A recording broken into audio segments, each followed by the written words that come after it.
설교를 준비하다가 어떤 글을 읽었는데 교인들을 이렇게 분류한 그런 내용이 있어서 한번 소개하려고 합니다. 교인 중에 발구지 아시나? 이 수레라고 합시다. 수레 교인이 있다고 합니다. 뒤에서 밀어줘야 가는 교인. 그런 걸 수레 교인이라고 이야기합니다. 듣고요, 나는 어디에 속하는지 잘 생각해 보십시오. 연 교인이 있다고 합니다. 연 아시죠? 하늘에 날리는 연. 그 줄을 끊어본 적 있습니까? 그러면 어디로 간지 모르게 싹 날아가 버리는 그런 교인입니다. 이 교회라는 끈을 끊어버리면 흔적도 없이 사라져버리는 그런 교인들. 크리스마스 트리 교인이 있다고 합니다. 크리스마스 트리 아시죠? 어떻게 하나요? 깜빡 켜졌다 꺼졌다 켜졌다 꺼졌다. 신앙이 좋았다 나빴다 좋았다 나빴다 했다 안 했다 하는 그런 교인입니다. 또 풍선 교인이라고 있다고 합니다. 이건 아시겠죠? 부풀 대로 이렇게 부풀어 오지만 속은 아무것도 없는 교인. 다른 사람들이 보기에는 이렇게 신앙처럼 보이지만 속은 아무것도 없는 교인. 그러다 한번 빵 터뜨리면 샥 빠져나가 버리는 그런 교인. 시험관 교인이 있다고 합니다. 시험관. 시험 치는 사람. 저기 딱 앉아가지고 오늘은 찬양 내 찬양은 20점은 또 시험 들어갔다. 찬양 내 찬양은 100점. 오늘은 좀 못했네. 95점. 오늘 목사 설교는 좀 잘했네. 70점. 목사 설교가 좀 그렇네. 20점 하고 시험 치는 그런 교인입니다. 공작 교인이 있다고 합니다. 공작 아시죠? 쫙 펼치고. 여러분, 공작새 이 멋있게 펼쳐진 그 꼴이 있죠? 그 딱 한 번만 씁니다. 아무짝에도 쓸모없고 딱 한 번. 언제? 죄송합니다만 여자 꼬실 때, 암컷 꼬실 때만 이게 쓰인다고 합니다. 자기를 쫙 펼치는. 이 사람들은 어떤 사람이냐면 오늘은 교회 가서 누구 권사 만나면 이것을 자랑해야지. 오늘은 이것 내가 자랑할 목록은 이것 하고 자랑할 목록을 만들어 가지고 예배당에 오는 교인들. 그런 사람들은 어느 때 시험 드냐면 나와 똑같은 옷을 입고 나온 교인이 있을 때 시험 듭니다. 내가 이 옷 자랑하려고 나왔는데 그것과 똑같은 옷을 내가 싫어하는 어떤 권사가 입고 나왔습니다. 그때 시험 듭니다. 그때 시험 들어요. 마지막으로 묵상교인. 이것은 우리 교회 조금 많은 것 같아요. 묵상 아시죠? 눈 감고. 이러는 교인. 이 안에 여러분 아무도 없죠? 아무도 없어야 됩니다. 없기를 바랍니다. 어떤 예전에 TV 명품, 진품 명품이라는 프로그램 아시죠? 자식이 집에 있던 어떤 갑옷들을 가지고 나와서 이것이 진짜인지 가짜인지 판별하는 그런 프로그램이었습니다. 어떤 사람이 자기 집안에서 자기 집안에 보관하고 있는 자기 가문의 이름들이 써 있는 그런 이 어떤 서류라고 해야 되나요? 책이라고 해야 되나요? 문서를 가지고 나왔습니다. 이것을 감별해 달라고. 이 남자는 이 문서가 자기 집안의 가보라고 막 자랑합니다. 자기 조상 대대로 내려오는 가보라고 자랑합니다. 그런데 이 문서를 감정한 결과 진짜는 진짜였습니다. 대신 이 문서가 노비 문서였다고 합니다. 노비 문서. 사람들이 이렇습니다. 뭔가 자랑은 하지만 결국 아무짝에도 쓸모없는 것들을 자랑하고 있다는 것입니다. 자신의 자랑거리를 알지 못하고 자랑하는 경우가 허다합니다. 우리가 쉽게 하는 자랑들이 있죠. 연로하신 분들은 가장 먼저 떠오르는 게 자녀겠죠. 자녀 자랑, 또 자녀가 취직했으면 취직 자랑, 돈 자랑, 지식 자랑, 이 모든 것들이 결국 자랑할 것이 없는 헛된 것들임을 우리는 알아야 됩니다. 자랑은 잘못하다 보면 자랑이 아니라 뭐가 되는 거예요? 수치가 되는 것입니다. 제가 방금 말씀드렸던 것처럼 자신은 좋다고 내놓았지만 결국 자신의 가문에 허점을 드러내는, 야고보서 4장 16절에 보면 이런 말씀이 기록되어 있습니다. 우리 한번 읽어볼까요? 시작. 이제도 너희가 헛한 자랑을 하니 그러한 자랑은 다 악한 것이라. 이제도 너희가 허탄한 자랑을 하니 그러한 자랑은 다 악한 것이라 라고 말씀합니다. 사랑하는 여러분, 우리 사이에 얼마나 많은 자랑거리들이 있습니까? 요즘 보면 각 방송국마다 다 자랑하더라고요. 요즘 때 아닌 트로트 열풍이 불어서 뭐 TVN이고 MBN이고, 제가 싫어하는 방송국 하나 있는데 거기고, 또 MBC, KBS, SBS 할 것 없이 여기저기서 뭐 트로트 전국체전이니 트로트체전이니 뭐 트로트 뭐니 트로트 뭐 아무튼 이상한 뭐 자랑거리들이 많이 있습니다. 또 맛자랑합니다. 요즘 TV를 켜면 딱 두 가지만 방송됩니다. 노래자랑, 맛자랑. 음식 자랑이에요. 막 우리 남자분들이 좀 불편하게 하시겠지만 여기저기 이상한 남자들이 나와서 막 요리한다고 떠들어댑니다. 여러분, 그거 여자분들 결코 그거 믿지 마십시오. 그 사람들은 10년, 20년 동안 그것만 연구해서 나온 사람들입니다. 결코 우리가 그런 맛을 낼 수가 없습니다. 예. 또 뭔 자랑합니까? 멋 자랑합니다. 멋있는 자랑. 여자들은 요즘 보면 TV를 보면 일률적으로 다 똑같아요. 미인이라고 생각하는 사람들 다 보면 다 똑같아요. 이 치렁거리고 눈 크고 뺏싹 마르고 코 뜨가고 막 몸매는 이 젓가락 몸매 갖다 놓고.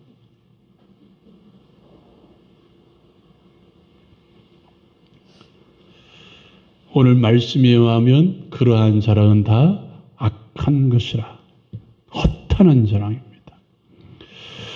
예레미야 29장 23절 보면 이런 말씀이 기록되어 있습니다. 우리 같이 한번 읽어볼까요? 시작. 여호와께서 이와 같이 말씀하시되 지혜로운 자는 그의 지혜를 자랑하지 말라. 용사는 그의 용맹을 자랑하지 말라. 부자는 그의 부함을 자랑하지 말라. 여러분, 이 말씀 가운데 보면 자랑해도 될 만한 큰 자랑거리들입니다. 지혜, 용맹, 부함. 그런데도 불구하고 이런 것들을 자랑하지 말라고 이야기합니다. 왜 그렇습니까? 이러한 모든 것들은 하나님 앞에 서면 아무것도 아닌 것이 됩니다. 하나님만큼 지혜로운 분이 어디 있습니까? 하나님만큼 전능하신 분이 어디 있습니까? 하나님만큼 부한 분이 어디 있습니까? 사랑하는 여러분, 성경에 보면 신앙의 선진들이 등장합니다. 그들은 어떤 자랑을 했을까요? 바울은 자신의 약함을 자랑했습니다. 고린도후서 12장에 있는 말씀이죠. 베드로는 예수님을 자랑했습니다. 요한 사도는 믿음을 자랑했습니다. 특별히 저와 여러분이 읽었던 오늘 이 말씀을 보면 바울 사도는 무엇을 자랑하고 있습니까? 십자가를 자랑했습니다. 예수 그리스도와 십자가 외에는 자랑할 만한 것이 아무것도 없다라고 선언합니다. 내가 결코 십자가 외에는 아무것도 자랑하지 않겠노라 라고 단언하고 있습니다.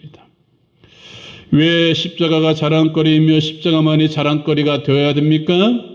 세상이 나를 대하여 십자가에 못 박혔기 때문입니다. 오늘 우리가 읽었던 말씀을 한번 볼까요? 14절 말씀 같이 한번 읽겠습니다. 시작. 그러나 이제는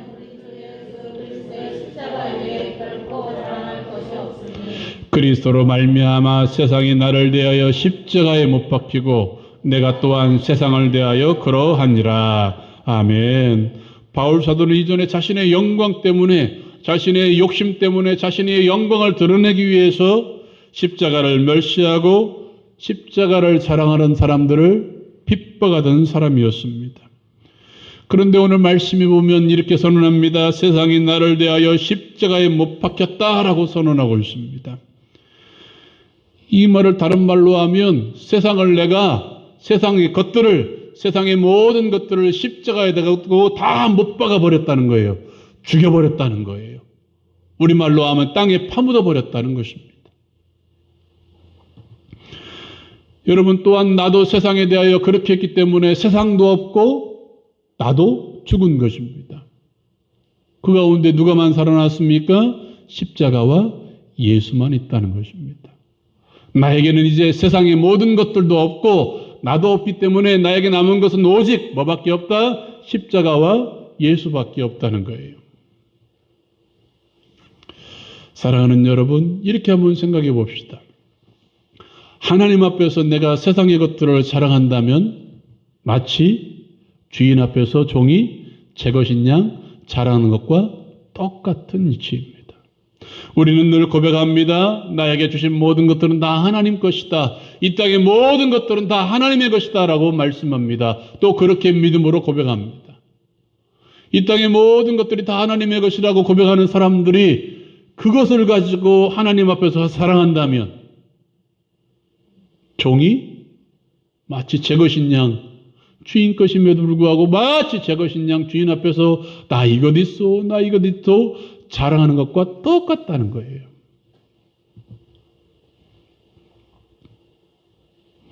바울 사도는 자랑거리가 많은 사람이었습니다. 그는 좋은 가문에서 태어났습니다. 좋은 학자 밑에서 좋은 학문을 최고의 학문을 배운 사람이었습니다. 그는 좋은 문파에서 좋은 가문에서 중요한 역할을 담당했던 사람이었습니다. 무엇보다도 그는 로마의 시민권을 가진 사람이었습니다. 뭐에 비유할 수 있냐면 펜트하우스라고 드라마 있대요. 보신 분? 거짓말하지 말고 손 들어봐요. 안 봤어? 봤다고 생각하고 그것과 똑같습니다. 로마의 시민권을 가지고 있다는 사람은 오늘날 그 드라마 펜트하우스에 나오는 그 펜트하우스에 사는 사람들 최고의 로얄 상류층에 사는 사람과 똑같습니다.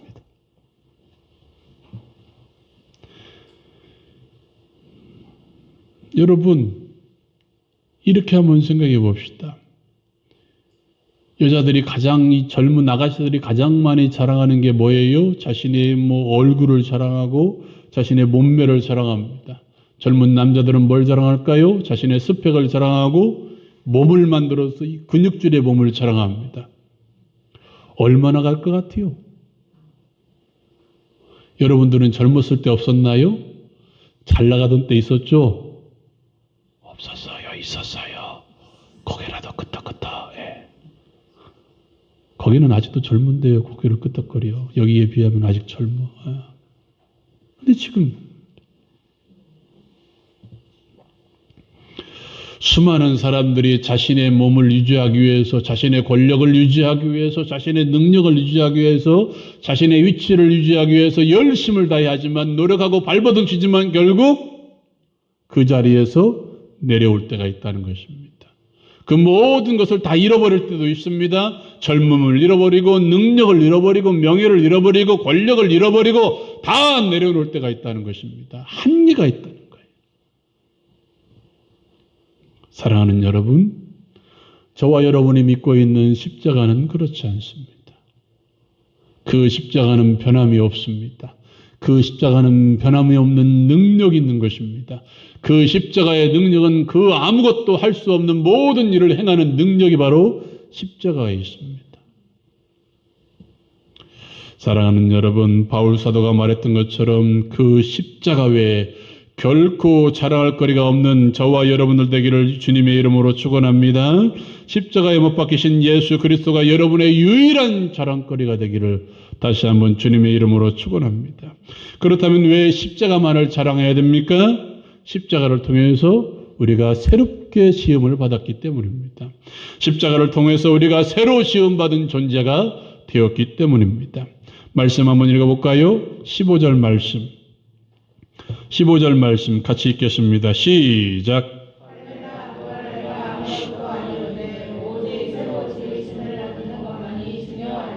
아멘. 할래나 무할래나 아무것도 아니로되 오직 새로 지으심을 받는 것만이 중요하다라고 선언하고 있습니다. 새로 지으심을 받는 유일한 길이 무엇입니까? 십자가와 부활입니다.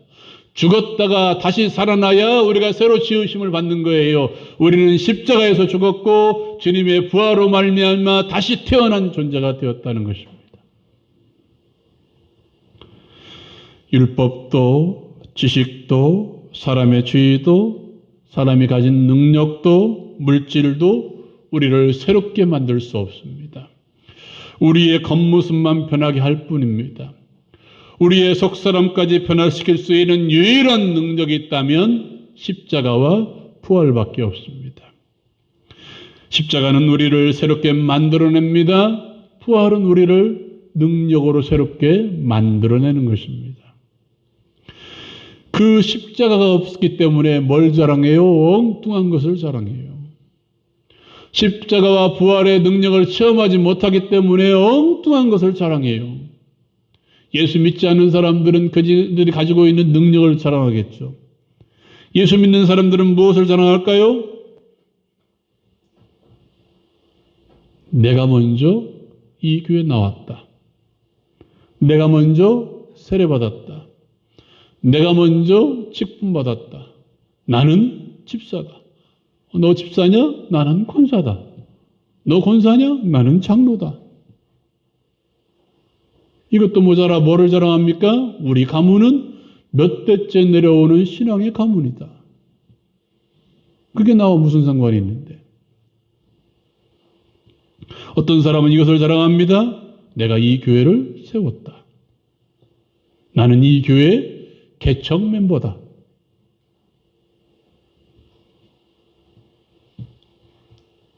바울 사도에 의하면 이 모든 것들은 다 헛된 것들입니다. 헛된 것들. 내가 말씀대로 살지 않으면, 내가 십자가의 삶을 살지 않으면, 내가 십자가와 부활을 믿지 않으면 내 가문이 3대째 내려오는 신앙의 가문이라 할지라도, 내가 목사고 내가 장로고 내가 권사라 할지라도 아무것도 아니라는 거예요. 내가 이 교회의 개척 멤버고 내가 내 세례를 가장 먼저 받았고 내가 우리 교회에서 가장 먼저 세례를 받았을지라도, 내가 가장 먼저 직분을 받았을지라도, 내가 이 교회의 가장 중요한 사람이라 할지라도, 가장 중요한 일을 담당하고 있다 할지라도 내가 말씀대로 살지 않냐면, 내 중심에 십자가가 없고 내 중심에 십자가와 부활의 믿음이 없다면 허탄한 것들입니다. 아무것도 없는 쓸모없는 것들.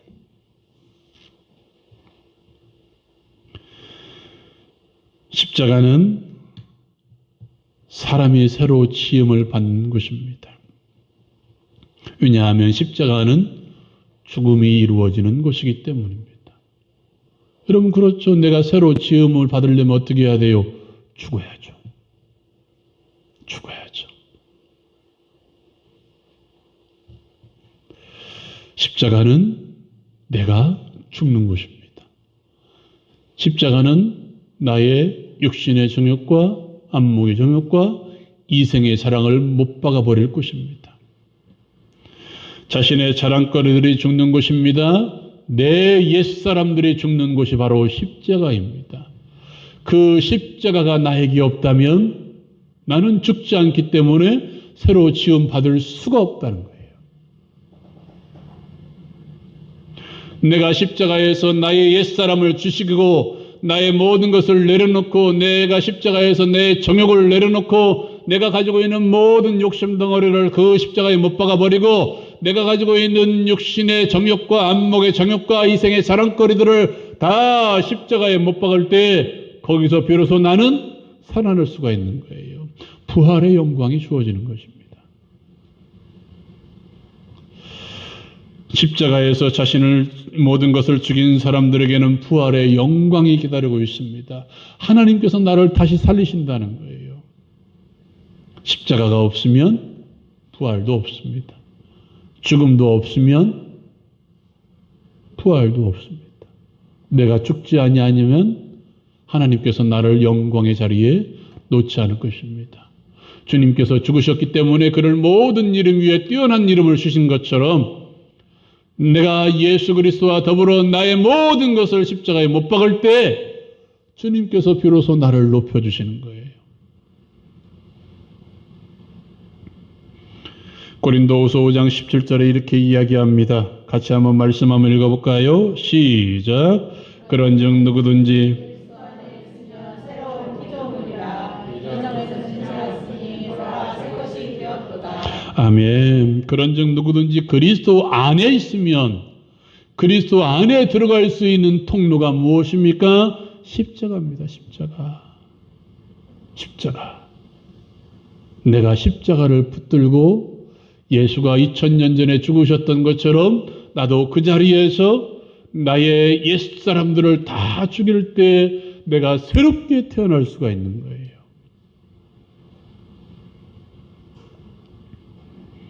사랑하는 여러분, 이 땅에 우리가 자랑할 것은 아무것도 없습니다. 내 육신이나 내 멋이나 내 능력이나 내 권세나 나의 모든 행위들을, 내 모든 자리들, 이런 것들은 나의 자랑거리가 될 수 없습니다. 십자가만이 우리의 자랑거리가 되어야 됩니다. 사람들에게는 그것이 가장 부끄러운 사건일 수 있겠지만 나에게는 가장 영광된 사건이 십자가가 되어야 됩니다. 내 최고의 자랑거리가 십자가가 될 때 주님께서 비로소 나를 부활의 영광의 대열에 동참케 하시는 것입니다. 사랑하는 여러분 모두에게 십자가만의 자랑거리가 될 수 있기를 주님의 이름으로 축원드립니다. 사랑하는 여러분, 오늘은 부활주일입니다. 십자가가 있었기에 부활의 영광도 있습니다. 우리의 자랑거리가 무엇입니까? 내가 이 땅에서 승승장구할 때만, 내가 뭔가 나아질 때만, 내 형편이 나아지고 내 삶이 나아지고 나를 괴롭게 하는 문제가 떠나가고 나를 괴롭게 하는 우환과 질고가 사라질 때만 그것이 자랑거리가 되고 있지는 않습니까? 십자가를 자랑하는 사람들은 나의 상황과는 전혀 상관이 없습니다. 내가 육신의 질병이 있다 할지라도 십자가를 자랑할 수 있습니다. 내 가정 가운데 여러 가지 문제가 있을지라도 십자가를 붙드는 사람들은 십자가를 자랑할 수 있습니다. 나의 삶 가운데 무거운 짐이 있을지라도 십자가를 붙드는 사람들은 십자가만이 유일한 자랑거리가 될 수 있는 것입니다. 사랑하는 여러분, 바울 사도가 말했던 것처럼 우리 주 예수 그리스도의 십자가 외에 결코 자랑거리가 없는 우리 모두가 되기를, 그래서 부활의 영광을 체험하는 우리 모두가 되기를 다시 한번 주님의 이름으로 축원드립니다. 기도하겠습니다.